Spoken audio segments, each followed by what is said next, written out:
I got nothing against him or what he did. I would have appreciated knowing that there was this vision of his to do what he was doing. Yes. In which case, I probably would have turned it down. Because what a lot of people don't realize is your Evening Star Productions was and is now Live Nation, right? Get ready for the real estate show that takes you across the barriers and into the danger zone. That Bitchin' Real Estate Podcast with your host, Tenacious T. Well, it's owned by... Yes. I mean, that entity was bought by SFX, which was then peddled off to Clear Channel, which was then assumed as Live Nation. Live Nation started from nothing as a result of Clear Channel seeing how much money they were going to lose forever on this venture. I don't know what they did. I don't know what they were thinking. But it was simple math to me. I mean, that's what we do with shows. We add up all the expenses, how much it costs to do one show, and you have to make your ticket prices certain prices. Yes. And you have to sell X amount of tickets in order to make money. Yes, and guarantee it. In this guy's case, though, he got them, he sold them the bill of goods of being a promoter and owning all the promoters. But the radio station forgot one little thing. They would have to play all the music by all those bands to make them as successful as they possibly could be for making that large purchase. And it didn't really work out that way. But more than that, as promoters, we didn't earn enough money to pay the interest on the loan. Yeah. That they took out, Clear Channel took out. So it's like they were doomed. From the beginning, you have taken this business as a business. You took something that you really loved and turned it into a business because you saw that you could make money out of it. You gambled on yourself to make money out of it. And you also saw that you could do it differently and do it better. But, I never envisioned that this was going to happen back then. No, of course not. Of course I had not. no idea where it was leading, but, there were words like market share that, as a promoter, how many of the shows that come into the city are you getting? And And starting in the late 70s and through the 80s and through the 90s, we did not every show that came in, but almost every show that came in. And that was a very big vote of confidence and a real nice thing to have happen. And, I didn't take that lightly, but we were really good at it. I mean, the team that was assembled over the years was great. Most of it's still intact over at Live Nation. Yeah. There's at least a half a dozen people there that I hired. That you groomed, you hired, you taught. Yeah, I mean, and you learned from each other. They all had their knowledge and experience for up until that point. But as a team, it just turned out that we all worked really well together. Lifelong friendships. I hated leaving those people once. Once you chose to leave? Well, it was a mutual decision that by 2011 that neither of us were really happy with each other. By then, Live Nation had gotten down the way they wanted their company to work and run, which wasn't up to me. Right. Even though I had a great job with them, it was like they knew I was miserable, and there was a bunch of stuff that went on that I didn't create. But it happened, and bottom line, it was their business, and they're obligated to do whatever is necessary for them to do it. But starting over again 10 years ago was a very difficult thing. I didn't even know if I wanted to do it, but leaving the people at Live Nation and not being able to just take them with me and start over again was a bitter pill to swallow. We're still all friends. Of course, yes. Yeah, and we don't see each other anywhere near as often as we used to, but they're great people, and I'm glad they do. Yeah. I'm glad they're doing well. Things change, things adapt, things evolve. Yeah. And we have to do that as well. Not easy. Not easy. So you've had a few nicknames over the years. Cisco, D-Boy, Pony, and Susie. Susie. Tell me about Susie. Well, I got a job between my dad got me a job with the Niles Public Works, which is right on the tip of Chicago suburb. And the Public Works means you drive around in one of those big pickup trucks or a giant construction truck. Yeah. And you go around and paint fire hydrants and lines on the road, and there's plumbing things, and sometimes you got to go in sewers. Whatever needs to be done as part of helping the city and people run. So I had this job during summer break, and one of the guys didn't take too kindly to my hair. It was a little bit longer than it is now, and this is the longest it's probably been since then. It's cool, baby. I enjoy the long hair, but I've had it short pretty much for years. But the guy thought I was a Susie, and, and there was plenty of other names that I'm sure that they added and that I might add would not be considered politically correct today, much less the Susie part of it. Right. All the Susies out there going, "Hey, leave me alone, leave me out of this." Right. But that's kind of like the beauty of those times. We were able to be a little more loose with each other when it came to I think having people fun. are still pretty loose with each other. If they're friends, Yeah. In a group of strangers, somebody calling me Susie might be looked at funny. It is what it is. You got to be careful and respect people. But absolutely, I certainly enjoy getting into some good name calling with my friends. Cisco. My brother started using that name because he thought that Zelisko was too hard to pronounce for some of his friends, so he wanted to make it easier. When my dad first heard that, he wasn't very happy. Buddy, are you embarrassed of your name? Yes. No, it's a cooler name, and so my brother and I both used that name, but it was really originally him. It was like Little Cisco, And there's all the people at KDKB when I met them in the 70s.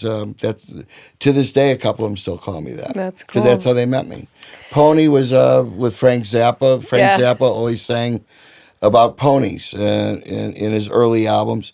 And then after I met him, I'm not saying he did it for me, but I like to think he did. But I'm the pygmy pony over by the dental floss. I love it.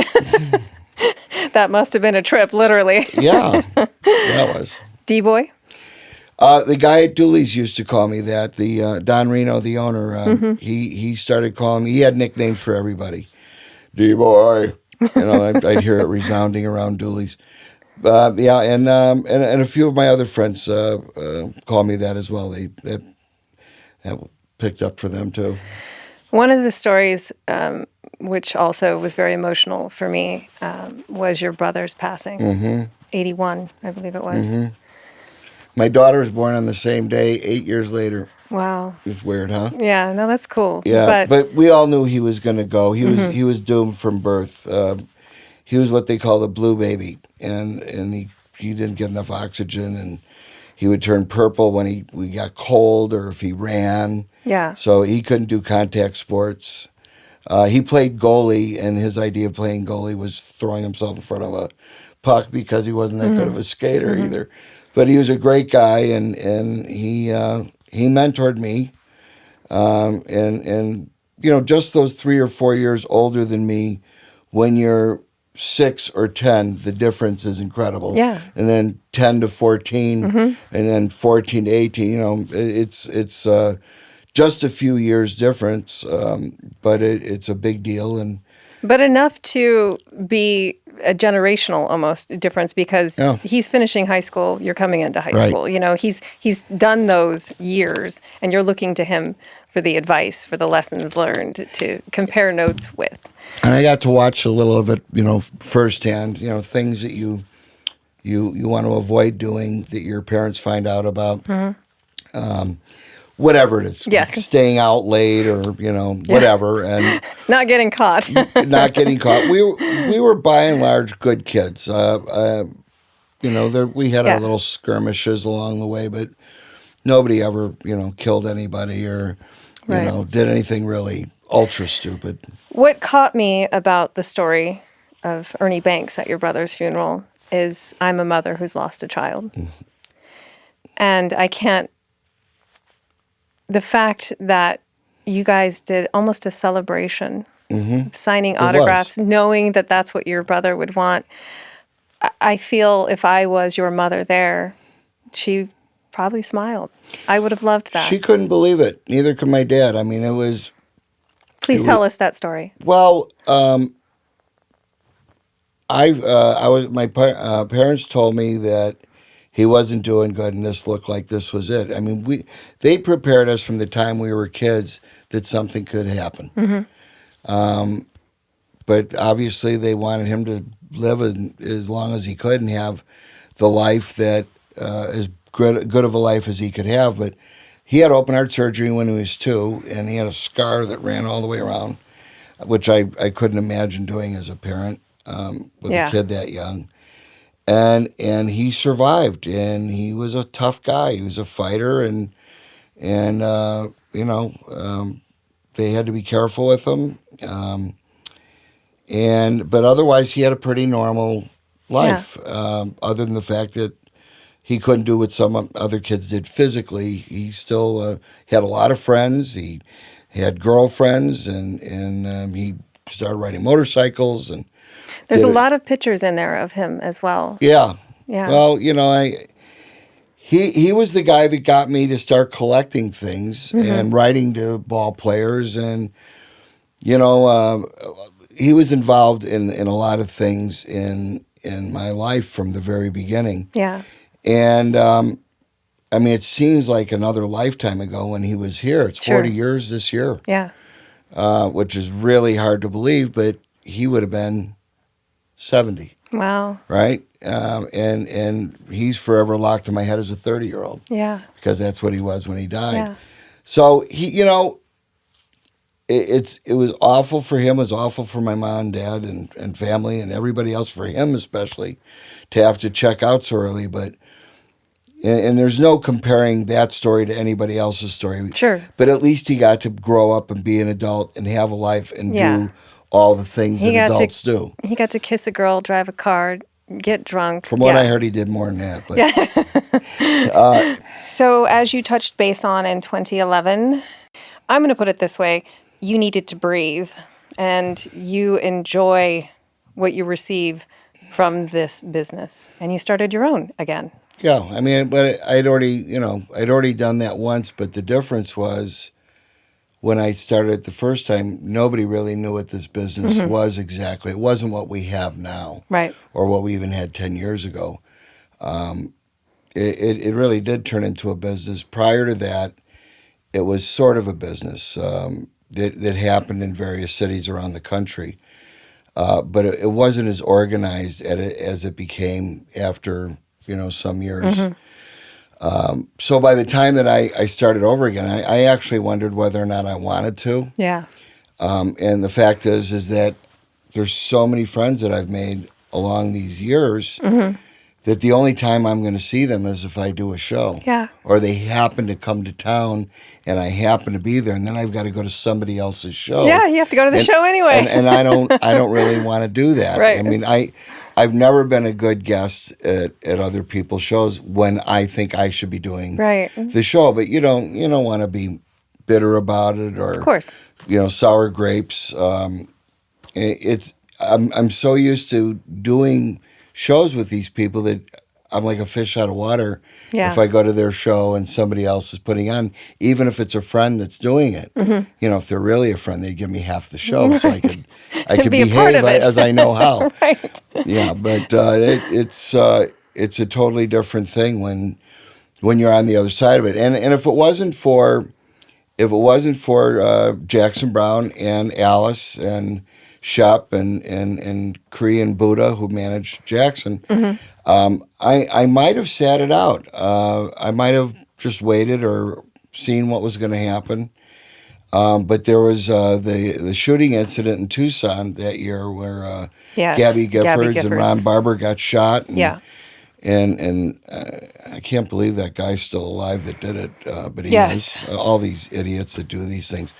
But we did a benefit show around that, and we put together this fantastic show with Sam Moore and Jerry Riopelle and Roger Klein and Nils Lofgren and Graham Nash and David Crosby and Keb Mo, and what a great show that was. Of course, Allison Jackson both played. It was so diverse and so different, but it was a good healing show for everybody in Arizona, especially in Tucson. I mean, what a shock, what a terrible thing, to have happen in your community. It was senseless, and all those type of things are senseless. But music is healing. Yeah. Shortly after that, I started doing more shows again, and I didn't want to leave. I didn't want to stop. I mean, 10 years ago, I was even a younger guy, and a break would have been nice. But I think when you take a break, you find other things to do, and you might miss a step, and that's what I was afraid of. So I was happy to. So Danny Zelisko Presents was born. Yeah. And I got to say, I like it better. What? The new name, your name, recognizable now. People are beginning to understand who you are and what you've done.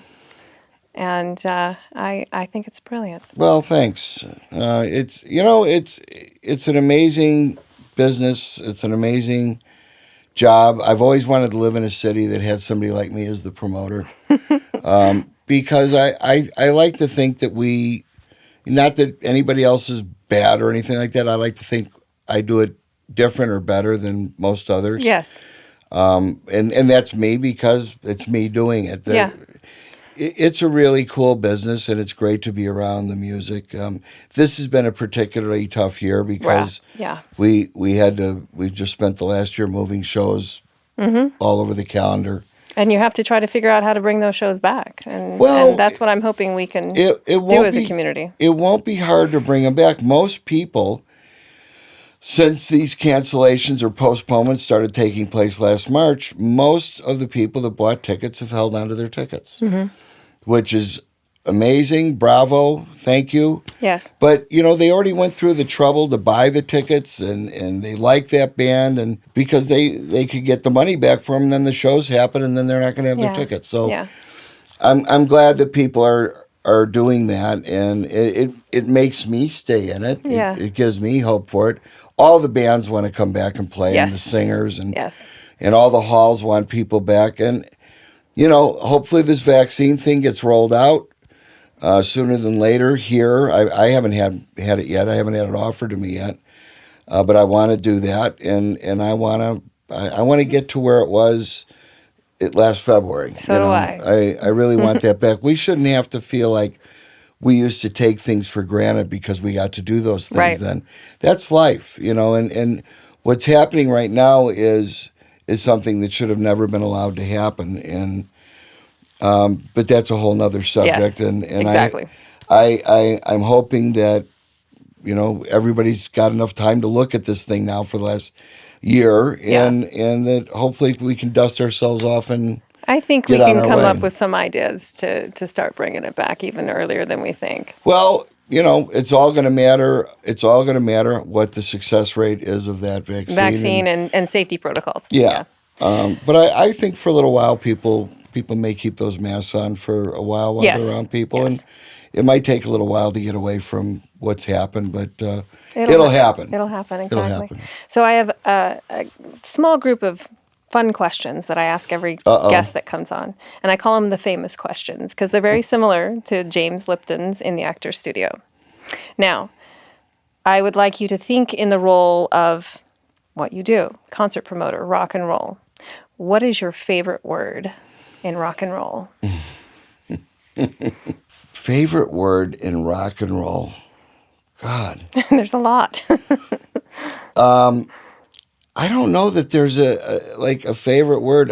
Sold out? Yes. Yes, that's it. I think that's sold it. out sold out. is a good start. Yeah. Perfection, gorgeous. Yeah. Sold out, perfection, gorgeous. That all works backstage for me. pass. Oh, yes. All access. Is that a word? All access. All access. What is your least favorite word? Stiff. You got loser, stiff, cancel, can't make it. Postpone, illness, fever. So on this next question, it's a little personal. And you've been through this over and over and over again. When you get hit and just knocked down, what is your turn on? What is that thing that makes you get up and say, I'm going to keep going? What kind of knockdown are you talking about? Let's say this. Let's say you planned a concert and it got canceled and you're home at 4 a.m. and you've lost a bunch of money and you got to get up at 6 because you got to do it all over again. Well, here's the thing, and I think this runs true for any business person, especially if it's your money. Or if you're responsible for it to somebody, you don't settle your affairs for the year in one night. So a long time ago, I had to really teach myself to feel that way, because it would be really easy to go higher than possible after a show and just be so happy and celebrating because you did great. Yeah. But if you lost your ass on a show and you lost a bunch of money, you could also sink into that hole of depression. Mm-hmm. Bottom line is, you didn't really lose that much money that night, and you didn't make that much money the other night, because it doesn't matter till you file at the end of the year. Yeah. So when you finish up at the end of the year, did you make or did you lose, or what would have happened differently if this would have worked and that? You can do all the supposing that you want to do. The fact is, it ends up the way it ends up. So you want to treat every show importantly. You don't want to ignore things. Most of the times when I've ever lost, most of the times it's been my fault. I was the one that booked it. I was the one that said, here, I'll pay you this much money. Sure. And they took it. Yeah. Damn them. So it's... Look at it as a whole instead of an individual incident. And everybody has to do that. You can't get too down on yourself when you could call it a mistake. In my case, booking the wrong act for so much money on a particular night in a certain hall. What about various things that contributed to that loss? And then you want to figure out how not to do that again. Yeah. So along the same lines, what is your turn off in business? Turn off. So like some people say, complacency. There's a lot of people that do or try to do what I do, or they do, that's their position or their occupation is what I do. And they do it for different reasons, like for status. Yes. To be a big shot about something. And in my case, and maybe it sounds just as, bad ego, but I like to think that, I've looked after this area in my own way as a promoter for a lot of years, and I defend Phoenix, and I helped get it on the musical map where it really wasn't before. Yes, absolutely. And there was also progress, and the times were getting more modern. I can't take credit for all that, but I helped. Yeah. And I've always enjoyed being in that role of helping to create something that only you could do, or only you did. So the turnoff would be that someone thinks that they can just step in and do it. Well, it's a joke that we have, and it's like, go ahead, try. Anybody can do it, right? And the fact is, if you got the money, you can do it. How good did you do it is another thing. Exactly. And are you around for round 2? Are you going to come back, or was that enough? I've had people that have invested in shows, and you try to tell them, don't do that. You don't want to do that, and they do it anyway, and they lose their ass, and they never come back. They never come back, and sometimes that's just what people need is a good beating. Yeah. So this is one of my favorite questions. What is your favorite swear word? Favorite swear word? Well, in England, the word, and I don't have to say it in order to tell you what it is. You can say it because I can bleep it. Yeah, you can bleep it, but it's like, what is it?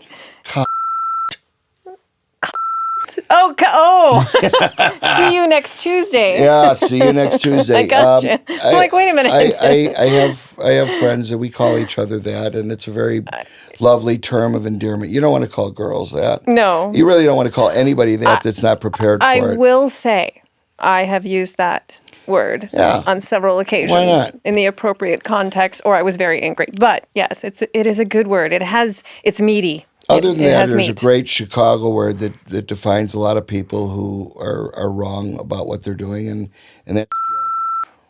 And you can spread that out into like a 5-syllable word. Yes, absolutely. Jay. Oh, that's awesome. That's a So- Chicago thing. You're a Chicago boy through and through, it seems like, that loves Camelback Mountain.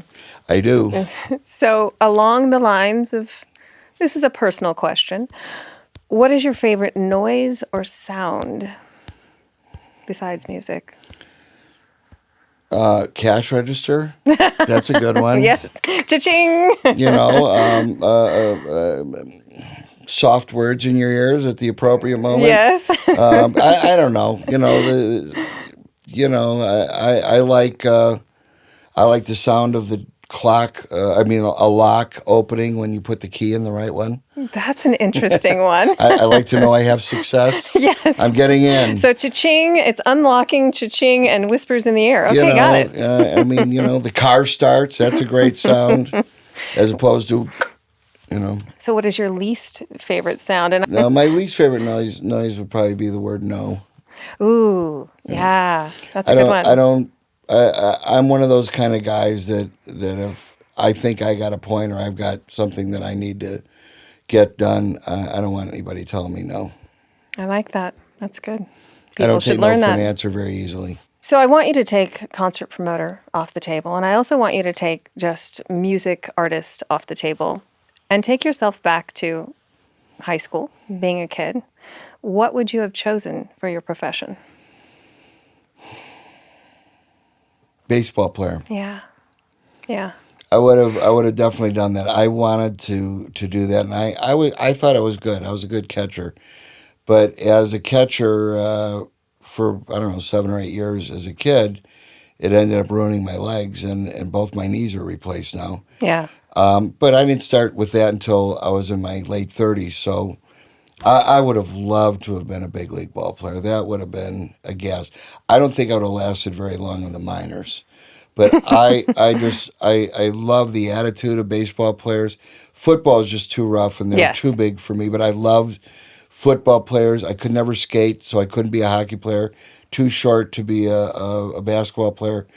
But I could have been a baseball player. And I really had wished that I had a chance to do that. But I wasn't disciplined enough to follow up. And right at the same time as when you should be making a decision about which way you're going to go, music came along and concerts came along and pot came along and I'm sorry, I'm glad you went with what you went with, because we wouldn't have had what we have if you didn't. well, maybe not. You wouldn't have definitely had exactly what we have, but somebody would have been doing this. Wouldn't have been the same. This music, the business would have still happened.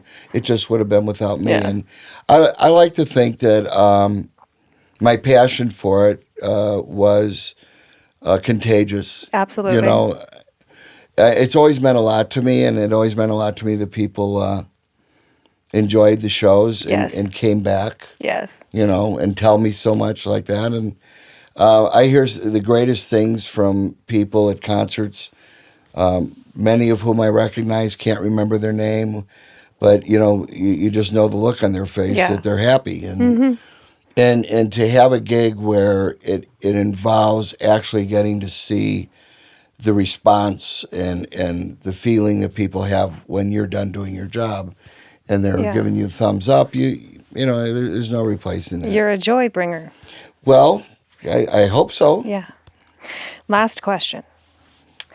If you could have dinner with anyone, dead or alive, anyone in history, recent, past, thousands of years ago, who would it be and why?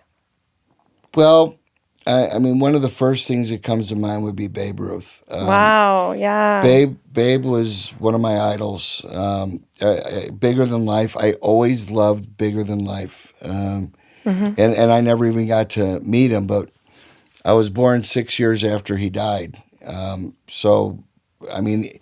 It's weird when you look back at stuff that happened in the 60s or the 50s, which seems so long ago, but it really isn't if it's your own life. Yes. And there's people that were around then that were born earlier than you, and they left behind whatever rubble or whatever greatness that they did that you get to learn from. Yeah. And I always loved the majesty of Babe Ruth. I know from all the movies and all the books, he was not exactly what you would call an altar boy, but he was the one that made baseball that thing that everybody pointed at, and everybody wanted to be a baseball player as a result. And there's so many other great baseball players that I really that were guys that impressed me, and Ernie Banks and Brian, for example. It wasn't like if I followed what they did, I was going to become them, but it was more like if I followed their good energy and adopted that for myself, it made me think that maybe I'd have a chance at whatever it is that I was going to go after. But I had in high school, I wanted to be a ball player, and then that went away, and the music stuff took over. And by the time I was out of high school, I mean, I was drawing concert posters up for my own amusement, and say, we could do this show. This poster will sell it all. and just a couple of years later, I was doing it. Yeah. So, I mean, it happened. That's called manifestation. Well, I manifested. You made it freaking happen, man. Yeah, I was happy with the way it worked out. Where would you take him to dinner? Babe Ruth, God, anywhere he wanted. I think Don and Charlie's would have been fun. Oh yeah, and all that memorabilia there too. Don Carson would be there, and Bob Euchre would be there, and I'd be walking in with Babe, and I'd be the coolest guy in town. Yeah, you would.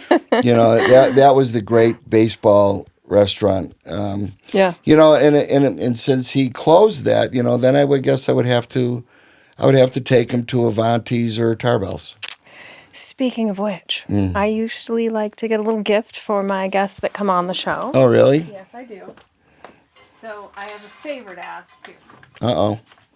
So in this little bag is a small gift card for Avanti's, and one of your favorite kidding. smells, which would be a little something before you go to Avanti's. Oh, okay. All right, how nice. And then Look at you. I can't believe you did that. What if I said somebody else? Well, I read your book, so I knew that you liked that restaurant. Well, that's very sweet. Let me look at that. And this glove was my son's glove. Aww. And my son was 13, 6'1", and could pitch at 80 miles an hour.